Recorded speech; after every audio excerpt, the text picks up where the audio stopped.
Good evening, Chicago. Welcome to another spring edition of Social Security Administration on CAN TV. My name is Rocio Roman. I am a claims specialist here in Chicago in one of our Social Security Administration offices. And with me today in the studio, I have my guest, Daniel Summers, and the phone technician for today's show is Niana Rice. Good afternoon, Daniel. Good afternoon. Could you please introduce yourself to the viewers? Sure. My name, again, is Daniel Summer. I'm a public affairs specialist for the greater Chicagoland area and Northwest Indiana. Thank you, Daniel. And quick question. Could you tell us a little bit what is that you do for Social Security Administration? I'd be glad to. I'd be glad to, Rocio. What I do is I explain information about benefits, I answer questions, and public inquiries. Sometimes that involves newspapers, television casts like you're watching, and also radio shows. I do retirement seminars and explain to everyone the things that you want to know about. Thank you. That is a very, very interesting. Well, as I mentioned before, I am a claims specialist. I work in the local offices, and my job pretty much is to take the applications. If you come to our local offices, I'm one of the persons that will interview to take the application for retirement, disability, auxiliary benefit, survivor's benefit, and that is pretty much my job. So today, our topic is about Social Security cards, but before we go into our topics, we want to announce you to be aware of a scam that is happening in a national level in regards to Social Security Administration. I'm going to show you a short video of what is going on so you will be aware of this situation.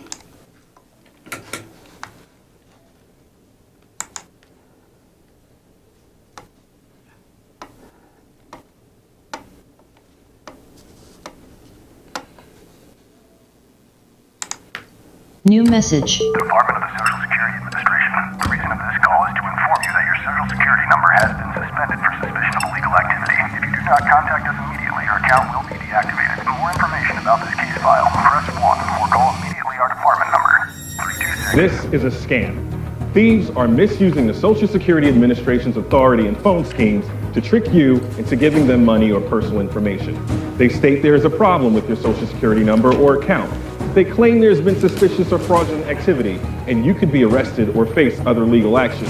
They even spoof SSA's main customer service telephone number on caller ID. Don't believe them. Don't provide any information.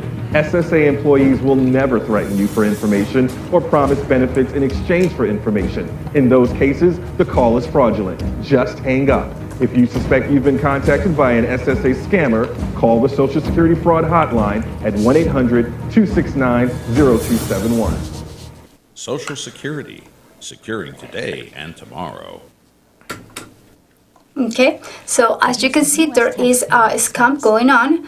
Basically, what's happening is that a group of people are using our 1-800 number, making phone calls to our claimant, and sometimes they are offering like increases, or there are scaring people, let them know that the Social Security number is compromised, that is going to be deactivated, or the benefits are going to be suspended, also in association with some type of illegal activity, usually in the borders.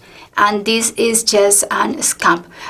Daniel, could you please tell us a little bit of what's going on and what are Social Security doing, trying to alert the public about this? Sure, Rocio.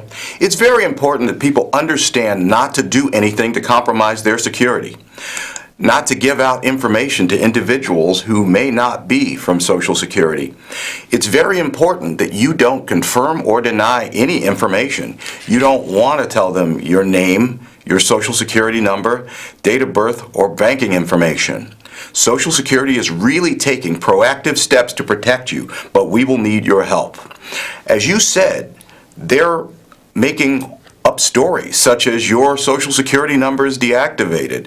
It's going to be, you'll be arrested. There's a warrant out for you. All manner of things. But Social Security doesn't threaten people. We don't promise you money. We don't arrest people at all. So if you hear those things, you should immediately understand that those individuals are scammers. They are not with Social Security. They cannot give you an increase of benefits. They cannot stop your payments. So if you receive any of these calls, again, you'll want to call that number. And I have it here again as 1-800-269-0271. Thank you, Daniel. You're welcome. And I want to remind our viewers that you are watching a live interactive program.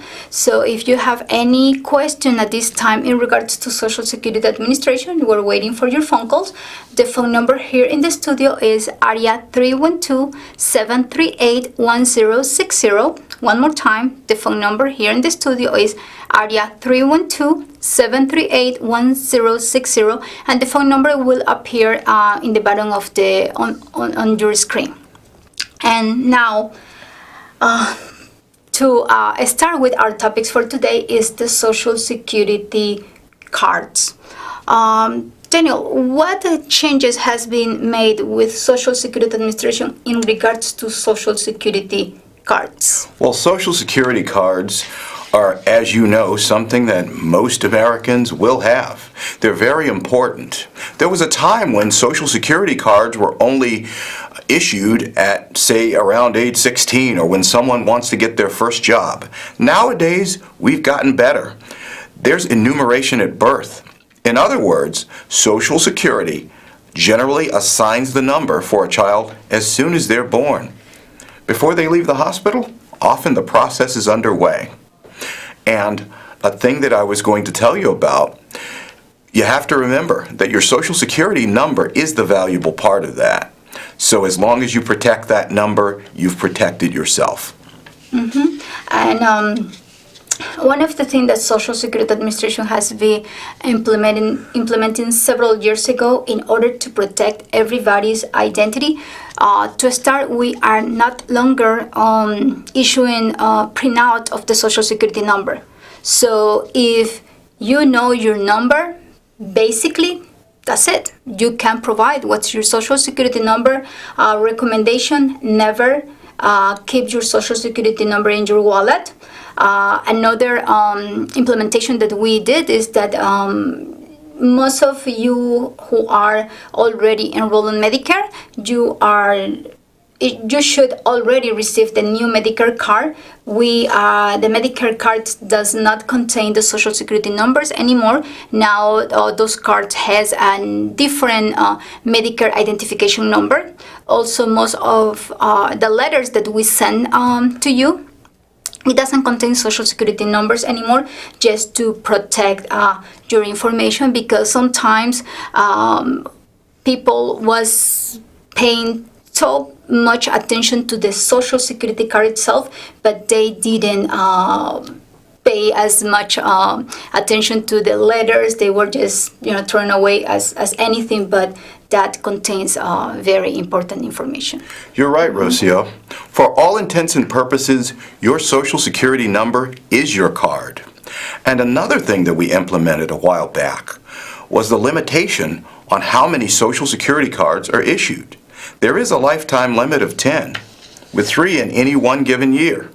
Why?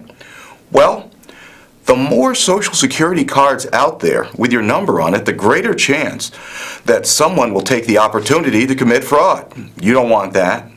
We want you to put your card in a safe place and to protect it, because by doing that and protecting your Social Security number, you are placing a hedge against identity theft. Exactly. Thank you so much, Daniel. If you are not unsure of how many Social Security cards has been issued, just be aware of that you may be going to the offices and you may be rejected and say, no, I'm sorry, sir, or ma'am, you already maximize your 3 cards per year or the 10 in a lifetime. So just be very careful. It's all for your protection. Exactly. And just remember one more time that you don't need to keep the Social Security card with you in your wallet. If you know your number, that is more than enough. Yes, because if you place that card in your wallet and it's somehow stolen, that individual has a valuable piece of information that they could use to compromise your security. You put that in a safe place at home and only take it out when you need it. Sometimes employers will want to see the actual card or there will be a request. In those circumstances, take the card with you and then put it back in your safe place. Exactly. And speaking about Social Security cards, Daniel, what can you tell us about the requirements to get one? Well, first, if you're going to get a card, and particularly online, you'll want to be a U.S. citizen age 18 or older with a U.S. mailing address. That's very important.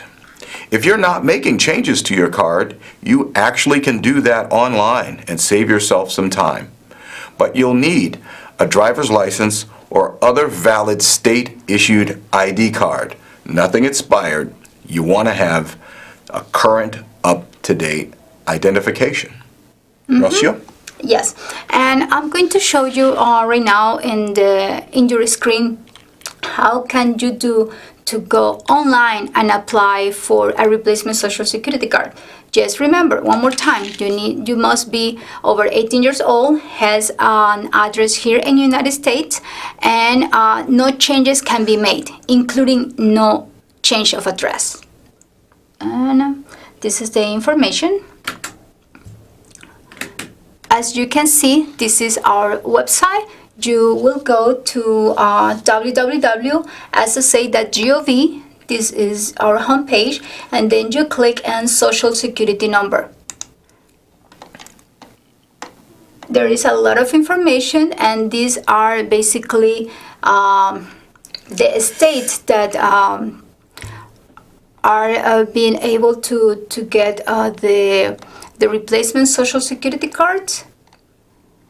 And also, once in our website, you can take the opportunity to sign in or create an account for my SSA account. Yes, Rocio. We would be remiss if we didn't remind people that there are lots of great tools on that website that are available. You can get an earnings statement, find out what you've been earning and your earnings history.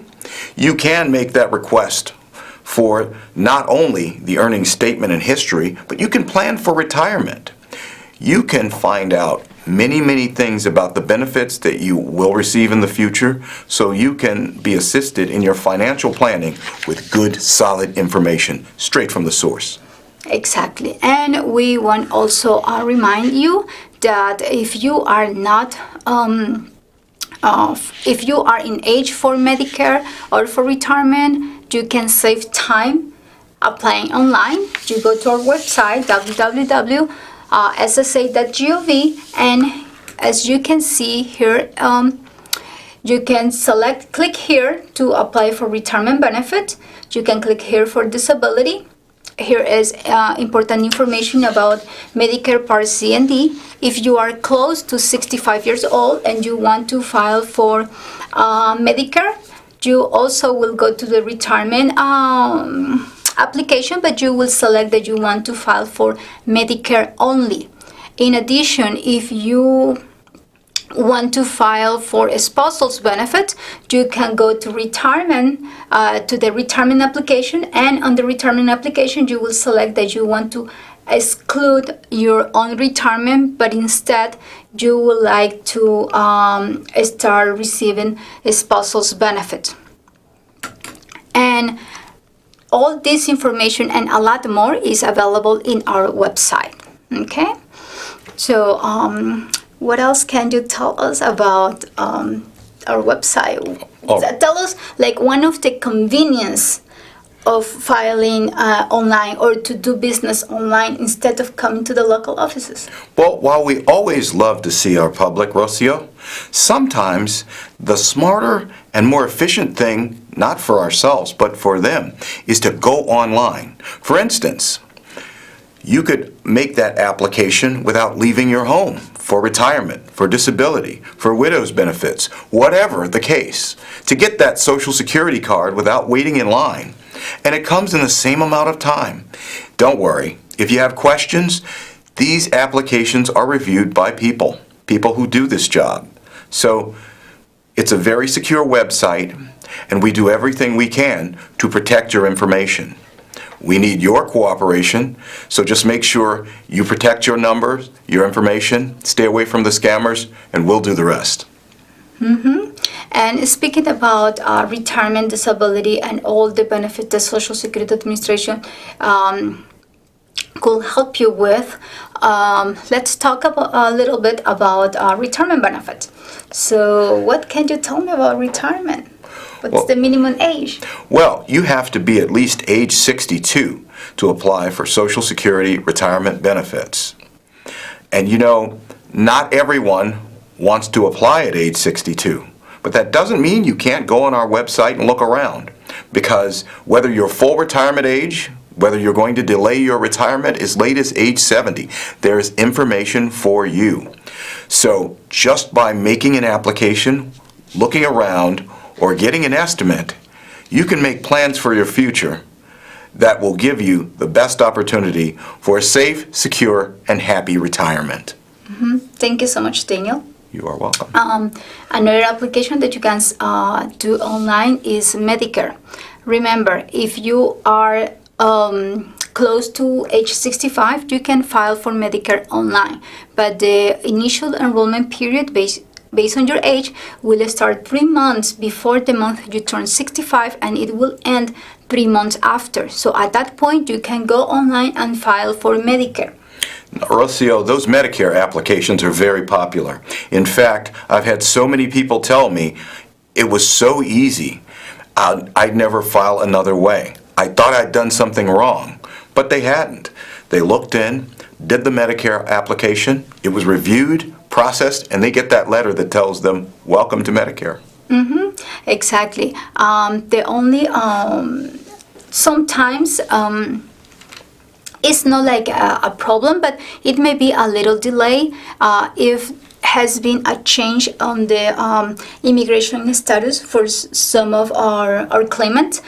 Remember, if you have become a U.S. citizen, but you never came to one of our local offices to update your immigration status, that may cause a little delay, because when one of our claimants will review your application, which you already stated that is review for a person, by a person. So you may receive an email or a letter stating that we need to see additional information. And in some cases, that additional information could be original birth certificate for from the country of birth, or if there is any discrepancy with your date of birth in our system, we're going to request that. In addition, we may request to see your naturalization certificate or your U.S. passport, just as a proof of citizenship. Those are two issues that are, we will say, the more common, but still it doesn't mean that there is a mistake. It just means that we need to make sure that you are the person who are who you say that you are, and that's why we're asking for that additional information. You're right, Rocio. I've done a lot of those applications, so if you get that letter, don't panic. You're still going to be fine. We'll get the information from you, we'll review it, we'll process it, and you'll get your Medicare card. Exactly. And talking about a little bit about Medicare, sometimes our viewers get a lot confused because of different parts of Medicare. There are Part A, B, C, and D.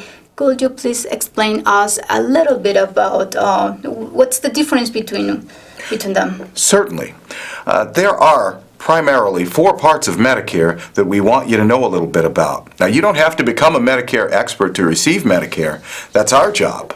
But first and foremost, Medicare Part A is for hospital coverage. If you're an inpatient in the hospital, primarily that's what you want to remember. Most people do not pay a premium for Medicare Part A because you paid Medicare taxes while working. Medicare Part B covers outpatient visits and some durable goods. If you look at the standard premium of $135.50, most people will pay that. there are a few categories of people who pay a little more.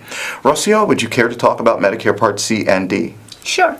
Part C is commonly named as the Medigap or supplemental Medicare.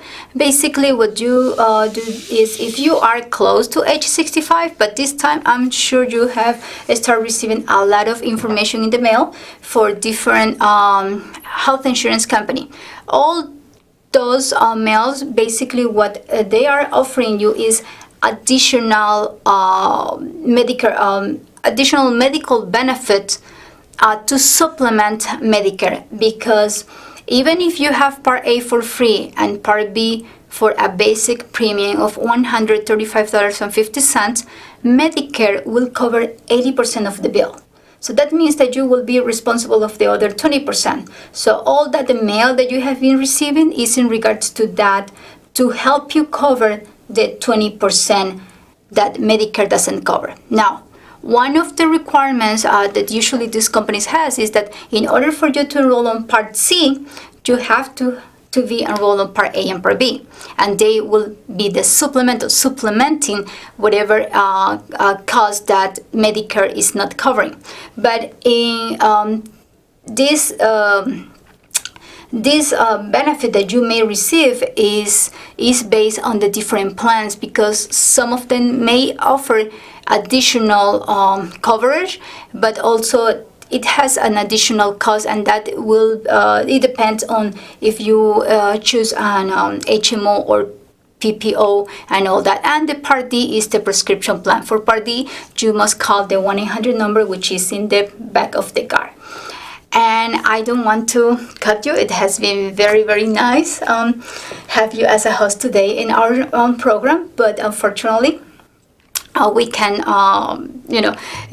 stay for long here in the program. So I want to thank you for watching us today, and I want also to thank you, Daniel, for being my host. I want to thank Niana for be our fun technicians for today's show. And on behalf of our hotline team, Rocio Roman, we want to wish you a very nice and pleasant evening. And I hope you can watch us again next week, the same day and the same time.